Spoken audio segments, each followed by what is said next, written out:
है। इन 4 शब्दों में भारत की ताकत और महानता छुपी है। न कोई जात, न धर्म, न भाषा, न पहराव, सिर्फ हम भारत के लोग। इसी में ही हमारी पहचान है और इसी में हमारी गरिमा बसी हुई है।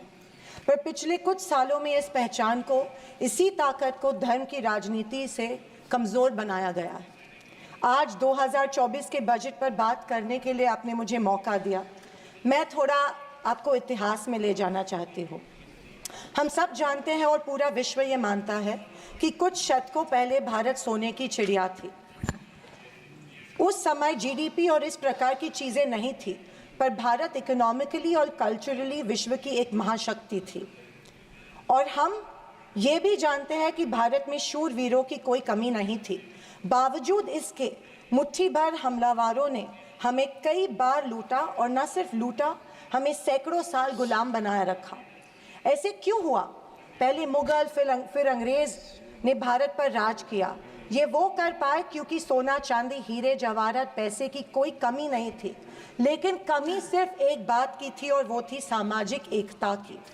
धन, दौलत, ताकत कुछ मुट्ठी भर राजाओं और समाज के ठेकेदारों के पास थी। 90% समाज प्रताड़ित था और मैं ये कहूँगी कि जानबूझकर इन्हीं समाज के ठेकेदारों के द्वारा देश गरीब रखा गया था।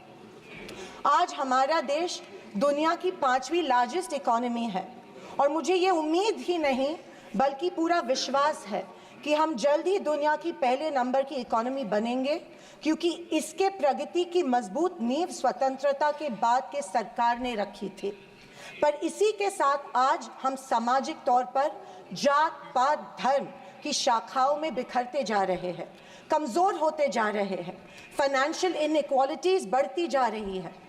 पैसा और सत्ता कुछ चंद ठेकेदारों के पास संचित हो रहा है, या मैं ये कहूँगी कि सत्ता की लालसा में ऐसा करवाया जानबूझ के जा रहा है। मेरी ये सब बातें कहने का तात्पर्य यही है कि समाज की प्रगति सिर्फ मजबूत इकोनॉमी से ही नहीं, समाज की एकता में है और हमें इतिहास में हुई गलतियों को दोहराने से बचना चाहिए। बीजेपी पिछले 1 दशक से सत्ता में है, पर इनके मुताबिक आज भी हिंदू खतरे में है। क्या ये हकीकत है या फिर बीजेपी हिंदुओं को इस डर में रखकर अपनी राजनीति चमका रही है? आप बताएं, जो संस्कृति हजारों साल गुलामी के जंजीर में जकड़ी पड़ी है, रहने के बावजूद जिंदा है, जिंदा ही नहीं सारे विश्व में अपना डंका बजा रही है, वो खतरे में कैसे आ सकती है? पर फिर सोचने पर मुझे महसूस होता है कि बीजेपी और उनकी नीतियां की वजह से हिंदू खतरे में है। एक नदी के बहाव की तरह बहती चली आ रही हमारी हिंदू संस्कृति है। सामने आने वाले हर कट्टरता के पहाड़ों को काटते हुए, हर पत्थर के सेंध लगाते हुए वो बह रही है। उसके बहाव को ना कोई तलवार काट सकती है, ना ही कोई पहाड़ रोक सकता है। पर आज दुर्भाग्यवश उसी नदी के बहाव रोककर कट्टरता में ढालने की कोशिश की जा रही है और मैं समझती हूँ कि यही भारतीय संस्कृति के पतन का कारण बन सकता है। अध्यक्ष महोदय, डॉक्टर बाबा साहेब अम्बेडकर ने बनाए गए संविधान के बदौलत पिछड़े और दलित वर्ग को आरक्षण के जरिए समाज में स्थान और सम्मान मिला, पर आज वह आरक्षण भी इनके नजरों में खटक रहा है। इसीलिए सभी सरकारी और निम्न सरकारी कंपनीज का प्राइवेटाइजेशन करके इनडायरेक्टली आरक्षण खत्म करने का षड्यंत्र बीजेपी कर रही है। स्पीकर सर, इनके मुताबिक गए 2014 के पहले कोई भी अच्छा काम देश में नहीं हुआ और कुछ महानुभावों के मुताबिक देश आज़ाद ही 2014 में हुआ। खैर, आप कितनी भी कोशिश कीजिए, लेकिन इस सच्चाई को नहीं झटला सकते कि आज जो भारत चांद पर पहुंचा उसकी नींव इसरो के रूप में पंडित नेहरू जी ने रखी थी। 2014 से बीजेपी अपने झूठे प्रोपेगेंडा से कांग्रेस की लेगेसी को मिटाने की पुरजोर कोशिश कर रही है, पर इनकी लाखों नॉन बायोलॉजिकल कोशिश के बावजूद दुनिया इस देश को नेहरू गांधी का देश ही मानेगी। ये दुनिया की किसी भी कोने में जब जाते हैं तो इनको गांधी जी के प्रतिमा के सामने ही नतमस्तक होना पड़ता है। ऐसी सरकार और ऐसे वित्त मंत्री से हम क्या उम्मीद करें जो प्याज के बढ़ते दाम के सवाल पर कहती है कि दाम बढ़ते हो तो बढ़ने दो, मैं प्याज नहीं खाती। स्कूल कॉलेज के फीस बढ़ते हैं तो बढ़ने दो, हम शिक्षा नहीं भक्त बढ़ाते हैं। पर फिर भी जनता की प्रतिनिधि होने के नाते मेरा दायित्व है कि मैं लोगों के प्रश्न इस सदन में समक्ष पेश करूं। अध्यक्ष महोदय, पंतप्रधान किसान सम्मान योजना के बारे में मैं बोलना चाहती हूँ। पंतप्रधान किसान योजना के माध्यम से किसानों को सालाना 6,000 रुपये दिए जाते हैं। 2,000 रुपये 3 इंस्टॉलमेंट्स में दिए जाते हैं। 2,000 रुपये दिए जाते हैं, लेकिन 18% फर्टिलाइजर्स के सैक पे उनको जीएसटी के माध्यम से देना पड़ता है। एक किसान एक साल में कम से कम 1 लाख के फर्टिलाइजर खरीदता है, तो आप 6,000 रुपये देते हो लेकिन 18,000 उनसे लेते हो। ये किस तरह की नाइंसाफी हुई उस किसान पे? आप मजाक उड़ा रहे हो उस किसान का। 6,000 रुपये देते, 18,000 रुपये जीएसटी के माध्यम में से लेते हो। जब यूपीए की सरकार थी तब फर्टिलाइजर्स और औजारों पे से जीएसटी एग्जेम्प्ट की गई थी। मेरी मांग है कि 2,000 रुपये का जो अमाउंट है, जो 6,000 सालाना मिलते हैं, वो बढ़ा के 12,000 किए जाने चाहिए। अध्यक्ष महोदय, किसान सम्मान योजना, मेरे कॉन्स्टिट्यूएंसी में करीबन 50,000 लोग इस योजना से वंचित है क्योंकि इसको अप्रूवल्स नहीं मिल रहे हैं। जब वो मंत्रालय में जाते हैं और पूछते हैं हमारी योजना को अप्रूवल को क्या हुआ, वो कहते हैं कि दिल्ली जाके पूछो, हमें नहीं पता है। तो किसान योजना, किसान सम्मान योजना का इंटेंशन क्या है? या तो किसानों को फंसाया जा रहा है किसान योजना के माध्यम में से। अध्यक्ष महोदय, फसल बीमा योजना, महाराष्ट्र में, पश्चिम महाराष्ट्र में शोलापुर, सांगली, सातारा, कोल्हापुर में उड़द दाल और अरहर की दाल यहाँ पे उगाई जाती है, लेकिन फसल बीमा योजना मिलती है सिर्फ बाजरा, मक्का और सोयाबीन के लिए। आपके माध्यम में से मैं फाइनेंस मिनिस्टर से गुजारिश करती हूँ कि अरहर और उड़द के लिए भी फसल बीमा योजना के फॉर्म एक्सेप्ट किए चुके हैं, भर दिए हैं, लेकिन फसल बीमा योजना मिल नहीं रही है।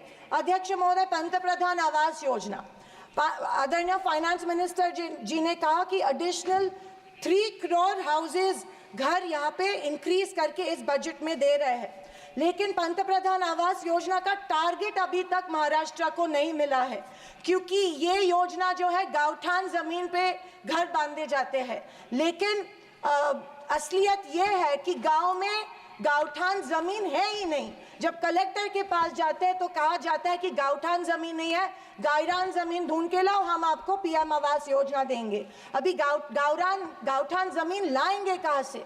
तो आपके माध्यम में से मैं फाइनेंस मिनिस्टर को रिक्वेस्ट करती हूँ कि सारे कलेक्टर्स, डिस्ट्रिक्ट कलेक्टर्स को आदेश दे कि जितनी भी गायरान जमीनें हैं गाँव में, उनको गाँवठान करके पंतप्रधान आवास योजना लोगों को लागू की जाए और सारे जो पेंडिंग प्रपोजल्स हैं वो एक्सेप्ट किए जाए। और मेरी आपसे ये गुजारिश है कि 1,40,000 रुपये इस योजना के लिए मिलते हैं, ये बहुत टुटपुंजी है, इसके लिए 2,50,000 दिए जाए पंतप्रधान आवास योजना के लिए।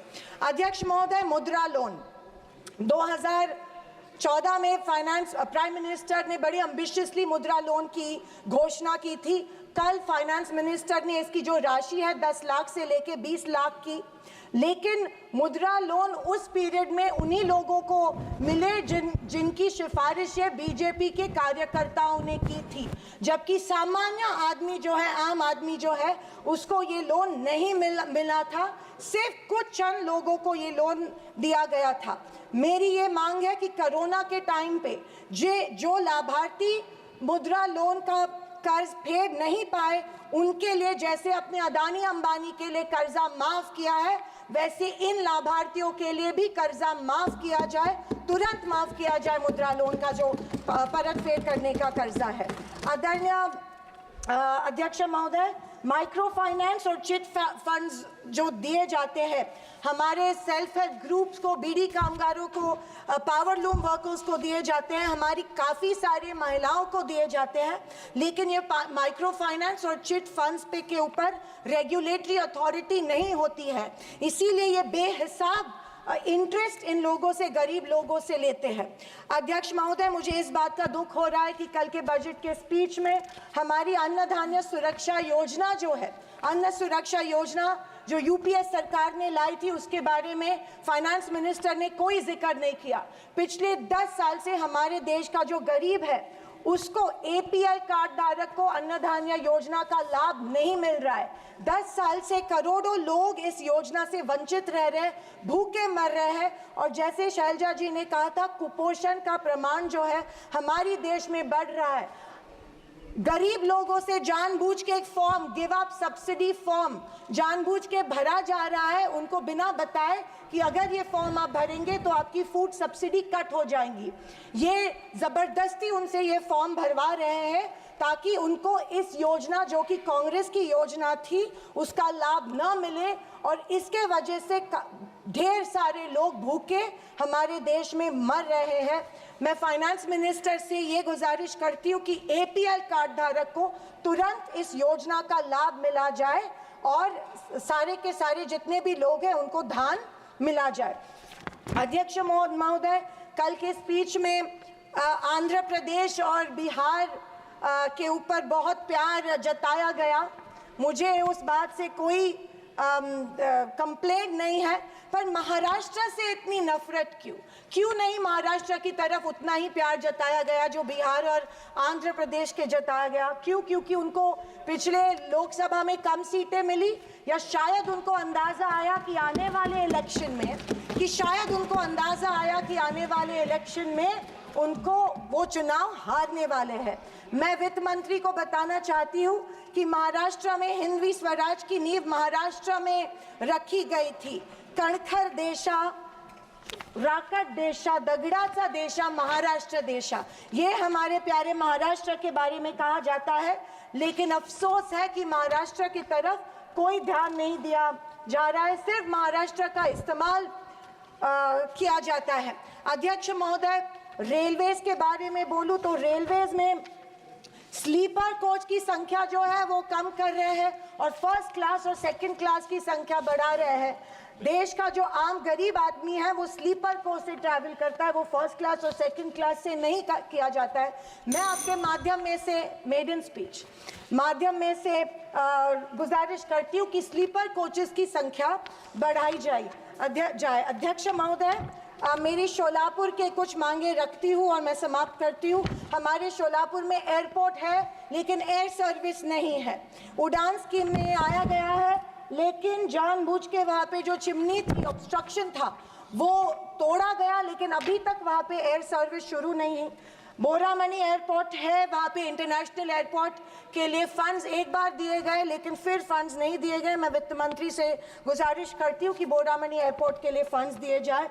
मंगावेड़ा जो हमारा तालुका है, वहाँ पे जो इरिगेशन स्कीम है, वहाँ के 35 गांव जो है वो पानी से वंचित है। मैं विनती करती हूँ कि वो गांव के लिए भी आप इरिगेशन स्कीम जल्द से जल्द अप्रूव करें। अंत में मैं यही कहना चाहती हूँ कि बीजेपी विपक्ष की अवहेलना कर रही है कि हमें इतनी सीट्स मिली, जनता ने अस्वीकार किया, पर आपके 400 पार का क्या हुआ?